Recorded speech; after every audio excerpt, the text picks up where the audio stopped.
नमस्ते, मैं हूं रविंद्र गौतम और आप देख रहे हैं संजीवनी टीवी का शेयर बाजार का लेखा जोखा।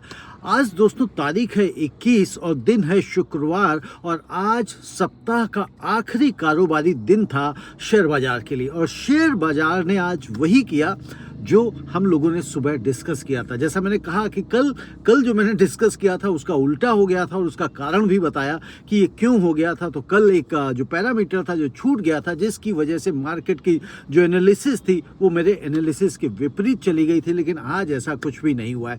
तो हम देख लेते हैं कि फिलहाल अगर जो तीन बड़े इंडेक्सेस हैं, जो मेन इंडेक्सेस हैं, उनकी क्या कहानी बनी हुई है। तो तीन जो बड़े इंडेक्सेस हैं, अगर हम सेंसेक्स की बात करें, निफ्टी की बात करें, बैंक निफ्टी की बात करें, तो तीनों जो ये इंडेक्सेस हैं देखने में तो ये ग्रीन दिखाई दे रहे हैं। यानी कि सेंसेक्स अगर आप देखेंगे तो बढ़ के बंद हुआ है, हरे निशान में बंद हुआ है, लेकिन मात्र 3 अंक बढ़ा है, 3 अंक। और अगर आप इसे परसेंटेज में देखने जाएंगे तो मात्र 0.0% बढ़ा है। यानी कि परसेंटेज भी इसका कहीं भी 0.001% भी नहीं निकल के आया। तो बिल्कुल फ्लैट बंद हुआ। निफ्टी 20 पॉइंट ऊपर बंद हुआ है, 0.08% बंद हुआ है। यानी कि इसको भी आप फ्लैट में ही गिन लीजिए कि फ्लैट में बंद हुआ है। और बैंक निफ्टी में आज 57,762 पर बंद हुआ है और 266 अंकों की तेजी आई है, 0.46% बढ़ गया है।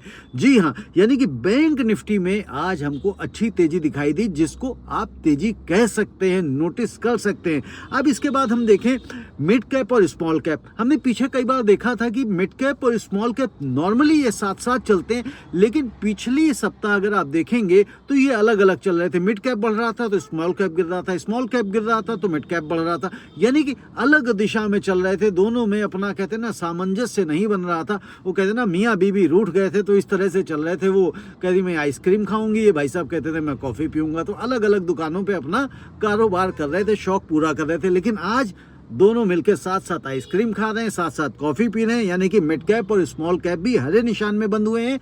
और मिड कैप कितना बढ़ा है? 63,736 पर बंद हुआ है, 64 पॉइंट की तेजी रही है, 0.1% बढ़ा है। यानी कि मामूली बढ़ा है लेकिन बढ़ा है। और स्मॉल कैप की अगर बात करूं तो 19,978 पर बंद हुआ है और 136 अंकों की तेजी दिखाई है इसने, 0.69% बढ़ा है दोस्तों। अब इसी के बाद अगर हम और देखें, जो मेटल सेक्टर है, मेटल सेक्टर 13,173 पर बंद हुआ है। और साथ के साथ अगर हम इसमें पॉइंट्स में देखें तो 112 पॉइंट्स की बढ़ोतरी है, 0.86% बढ़ा है। और रियल्टी सेक्टर अगर आप देखें तो 912 पर बंद हुआ है, 3.65% की बढ़ोतरी है इसमें। और परसेंटेज में अगर आप इसे देखेंगे तो 0.4% की बढ़त हुई है। अब और अगर हम देखें किसको देखना है, मुझे देखना था पीएसयू बैंक को। तो पीएसयू बैंक 8,620 पर बंद हुआ है और 3.35% की इसने तेजी दिखाई है। और निफ्टी प्राइवेट बैंक यानी कि ये जो है 27,590 पर बंद हुआ, 591 कह लें राउंड फिगर में, because exact number is 27,590.65, so exact is in round figure 27,591। और पॉइंट्स में अगर आप देखें तो 141 अंकों की शानदार बढ़त की है और 0.51% की तेजी दिखाई है। यानी कि जो बैंक निफ्टी आज ऊपर गया है वो प्राइवेट बैंक इनको ऊपर लेकर गया है। तो कल जो हमने कहा था कि जो यूएस के यील्ड के जो रिजल्ट्स आए थे, यानी कि जो उसकी वजह से ट्रेजरी बॉन्ड में सरकार ने वहाँ की कहा कि भैया हम डबल खरीदेंगे, और उससे क्या हुआ कि एकदम से जो यील्ड थी उसकी वो गिर गई। और जैसे ही वहाँ की यील्ड गिरी, यानी कि उसके जो रिटर्न से वो घट गए, तो जो एफआईआईज है वहाँ से भागे फटाफट हमारे पास आए और उसकी वजह से हमारी मार्केट कल उठ गई, जंप लगा गई।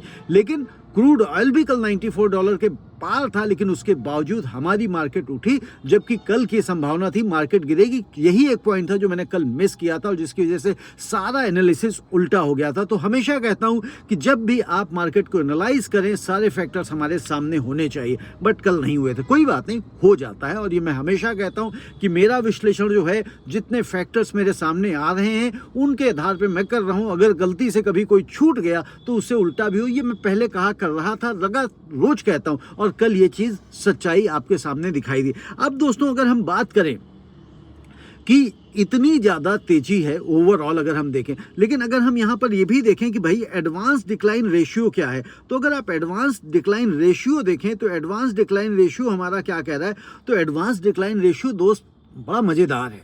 कैसे मज़ेदार है? एडवांस यानी कि बढ़ने वाले शेयरों की संख्या है 1884, 1884, जबकि गिरने वालों की संख्या है 1630। यानी बहुत बड़ा डिफरेंस नहीं है, बहुत ह्यूज डिफरेंस नहीं है।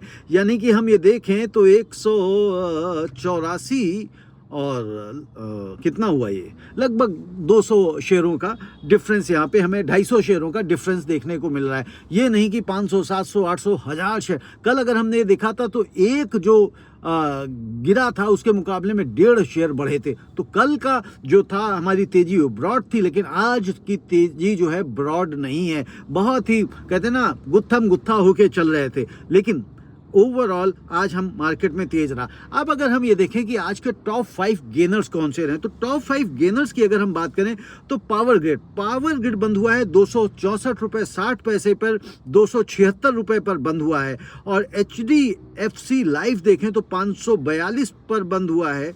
ये कुछ गलत हो गया भैया मेरे, हाँ ऐसे नहीं है, देखो गलत हो जाता है कई बार। आप देख रहे हैं कि मैं कार के अंदर से इसको वो लाइव कर रहा हूँ, तो इस वजह से थोड़ा सा अभी गड़बड़ हो जाता, लेकिन हमने इसको थोड़ा सा समय रहते पकड़ लिया गड़बड़ी, तो इस वजह से हम बच गए। नहीं तो फिर कहते आज फिर सर देखो गड़बड़ कर दिया आपने, है ना। आप लोग गलतियां बहुत तेज़ी से पकड़ते हैं। कल की देखो मैंने गलती मान भी ली, उसके बावजूद भी कमेंट पे हमें लिख रहे हैं, नहीं तो लोग स्किप कर जाते हैं, बात ही नहीं करते हैं क्या हुआ क्या नहीं हुआ। लेकिन मैं इसीलिए बात करता हूँ, अगर कोई गलती हो रही तो आपके सामने इसलिए रखता हूँ ताकि आप चूँकि अपना पैसा लगा रहे हैं, इन्वेस्ट कर रहे हैं, तो मेरी रिसर्च पे मैं हमेशा नहीं कहता हूँ, मेरे एनालिसिस पे मैं कहता हूँ कि बिल्कुल कायम मत होइए, उस एनालिसिस पर पैसा मत लगाइए, लेकिन आपको एक मार्केट का आइडिया तो होगा। तो जब आप अपने फाइनेंशियल एडवाइजर से बात करेंगे, उससे सलाह लेंगे, तो एडवाइज़र आपका कोई गलत सलाह नहीं देने पाएगा। जब उसे 4 प्रश्न आप पूछेंगे तो समझ जाएगा कि भैया इनको तो जो सलाह देनी है खुद होमवर्क करके आना है,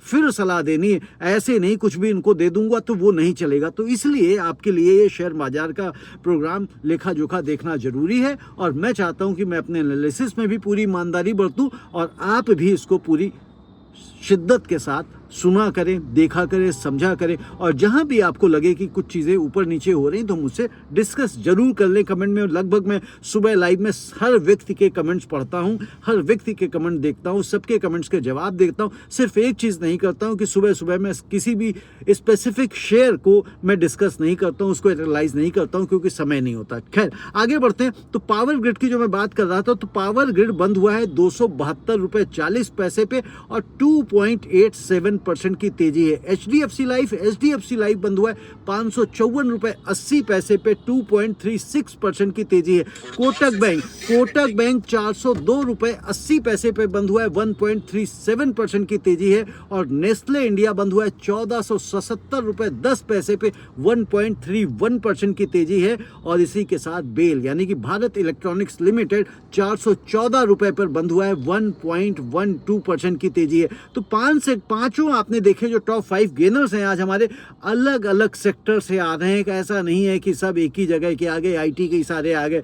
पावर ग्रिड एनर्जी से आ रहा है, HDFC लाइफ इंश्योरेंस सेक्टर से आ रहा है, कोटक बैंक से आ रहा है, प्राइवेट बैंक जैसा मैंने कहा, नेस्ले इंडिया FMCG से आ रहा है, बेल डिफेंस से आ रहा है, ठीक है ना। इवन बजाज फिनसर्व भी जो अपना 5वें नंबर पर है, 6ठे नंबर पर है, वो भी आपका देखो बैंकिंग का सेक्टर है। यानी कि रेट को लेके जहां लगा इनको मामला गड़बड़ हो रहा है, वहां से ये आ गए। अब देखो मैंने इसको जैसे ये किया, मेरा सारा मामला हिल जाता है। अब गाड़ी पे बैठने का, कुछ करने का, लेकिन चूंकि हमारा आपसे वादा है कि भैया हम शेयर बाजार का लेखा जोखा आप तक जरूर लेकर आएंगे, तो वादा भी पूरा तो करना है। अब देखें टॉप 5 लूजर्स कौन से रहे। तो दोस्तों टॉप 5 लूजर्स में नंबर 1 रहा मारुति गिरा और 13,565 पर बंद हुआ है, 1.77% की गिरावट रही, 1.25 की सबसे ज्यादा मारुति टूटा है आज। उसके बाद देखिए ट्रेंट बंद हुआ है 2,924 पर, 1.55% टूट गया, यानी कि 1.5% से ज्यादा। HCL टेक IT कंपनी का, IT सेक्टर का शेयर टूटा, 1318 रुपये 40 पैसे पर बंद हुआ, 1.21% गिर गया। और इसके बाद इंडिगो जैसे हमने सुबह भी बताया था, कल भी बताया था, क्योंकि क्रूड ऑयल के दामों में जैसे ही बढ़त आएगी, इंडिगो जैसे टायर बनाने वाली कंपनियां, पेंट बनाने वाली कंपनियां, इनके ऊपर दबाव आता है। मार्केट कितना भी बढ़ ले, लेकिन अगर हवाई जहाज तो तेल से ही चलेगा ना, और अगर तेल के दाम बढ़ जाएंगे तो फिर क्या होगा, इनमें गिरावट आ जाएगी। तो इंडिगो गिरा, इंडिगो 5110 पर बंद हुआ, 1.06% की गिरावट आई। ओएनजीसी तेल निकालने वाली कंपनियां हैं, ठीक है ना, एनर्जी की 236 रुपए 40 पैसे पर बंद हुआ, 0.88% की गिरावट आई है। तो यानी कि आप ये देखें कि ओवरऑल आज मार्केट में जो तेजी रही है वो कोई ब्रॉड तेजी नहीं थी, ऐसा नहीं था सारा शेयर बाजार बम बम हो रहा है, लेकिन एडवांस डिक्लाइन रेशियो हमें बताता है कि 1600 से ज़्यादा शेयर्स में गिरावट रही है और 1800 से ज़्यादा शेयर्स में बढ़त रही है, और लगभग जो डिफरेंस है वो 250 शेयर का है। तो मामला ठीक ठीक हो रहा था, लेकिन अब हमको ये देखना है कि कल, अच्छा, ये क्रूड ऑयल जो है वो अभी कमज़ोर नहीं हो रहा है। रीज़न उसका वही है कि जो यूएस और ईरान का जो लड़ाई झगड़ा चल रहा है वो भी काबू नहीं आ रहा है। लड़ाई झगड़ा से ज़्यादा उनका चल रहा है कि भाई किसी तरह से समझौता हो जाए, और समझौता अगर हो जाएगा फिर आप देखिए क्रूड ऑयल एकदम से $80 की तरफ भागेगा, और मार्केट फिर मुझे लगता है 25,000 को पार कर जाएगी। और लेकिन अगर ये मामला इसी तरह से अटका रहा तो फिर हम भी अटके रहेंगे। खैर कोई बात नहीं, हम देखते हैं। ये आज का हमारा था शेयर बाजार का लेखा जोखा, और कल हम सुभाष जी के साथ समझेंगे नेक्स्ट वीक का पूरा साप्ताहिक विश्लेषण कि किस तरह से बाजार नेक्स्ट वीक में जाएगी। और उसके बाद परसों मैं आपके सामने संडे को लेकर के आऊँगा कि भैया मंडे को हमारा मार्केट कैसे खुलेगा, कहाँ खुलेगा, किन किन चीज़ों के ऊपर आपको ध्यान रखना चाहिए, और क्या ग्लोबल फैक्टर्स हमारे सामने आ गए हैं जो मार्केट को ऊपर नीचे करने जा रहे हैं। तो दोस्तों आज का डिटेल्स मैंने आप तक पहुंचा दी हैं, बता दी है, मार्केट को डिस्क्राइब कर दिया, बहुत ज़्यादा डिटेल में नहीं बताया है। उसका रीज़न ये है कि भाई अभी मेरे पास डेटा बहुत ज़्यादा मैं इकट्ठा भी नहीं कर पाया, लेकिन फिर भी जो मेन चीज़ें हैं वो मैं आप तक पहुंचा चुका हूं। और फिर हम मिलते हैं कल सुभाष जी के साथ। आप सभी का बहुत बहुत धन्यवाद। अपने पैसे को सुरक्षित रखें, सेफ रखें, एक अच्छे इन्वेस्टर बने, इस चीज़ का ध्यान रखें। ऑप्शन ट्रेडिंग से बचें, क्योंकि ऑप्शन में 90% लोग अपना पैसा डुबो देते हैं। ये मैं नहीं कह रहा हूँ, ये सेबी कहती है। सेबी कहती है जो रिटेल इन्वेस्टर्स हैं वो ज़्यादातर अपना पैसा डुबोते हैं, और वो लगभग 90% निवेशक हैं जो अपना पैसा डुबोते हैं। और 1 लाख करोड़ रुपए से ज़्यादा का नुकसान 2024-25 वाले फाइनेंशियल ईयर में हुआ था, और 2025-26 वाले भी फाइनेंशियल ईयर में इतना ही नुकसान हुआ है।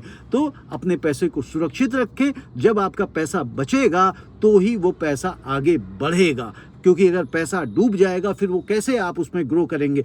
और इसी वजह से जब लोगों का पैसा डूब जाता है शेयर बाजार में, तो फिर वो कहते हैं कि शेयर बाजार जुआ है। शेयर बाजार जुआ नहीं है, जुआ हम खेलते हैं। कहाँ पे? जब सेबी कहता है कि आइए ऑप्शन में ट्रेड करिए, कॉल खरीदिए, पुट खरीदिए, यानी कि तब हमें दिखता अच्छा 5,000 रुपये लगा के 5,000 ही बन जाएंगे, तो उसको कहते हैं जुआ। जबकि अगर आपको पूरे साल भर में 15% 20% का मार्जिन निकल आए तो वो आपकी ग्रोथ है, और वो आपके स्किल के थ्रू आप उसमें 15 से 20%, 22%, इवन बहुत सारे लोग 25% के भी रिटर्न्स निकाल लेते हैं ट्रेडिंग कर करके। तो वो आप अपॉर्चुनिटी देखें कि उसमें हम किस तरह से अपने पैसे को लगातार ग्रो कराते चले। अगर आपका पैसा रहेगा और आप उसको ग्रो कराते चलेंगे तो वो आप देखेंगे जो कंपाउंडिंग उसकी होती है, जो कंपाउंडिंग का जादू है ना दोस्त, वो बहुत ही गजब का जादू है। फॉर एग्जाम्पल आप उंगली पे अगर आप गिन के देखें, आज मान लीजिए ये 1 है, ठीक है ना, एक मान लीजिए 10 रुपए आपने लगाया है, यहाँ पे 100 रुपए लगाते हैं ना, 10 रुपए थोड़ा सा कम लगता है, 100 रुपए लगाते हैं। वैसे तो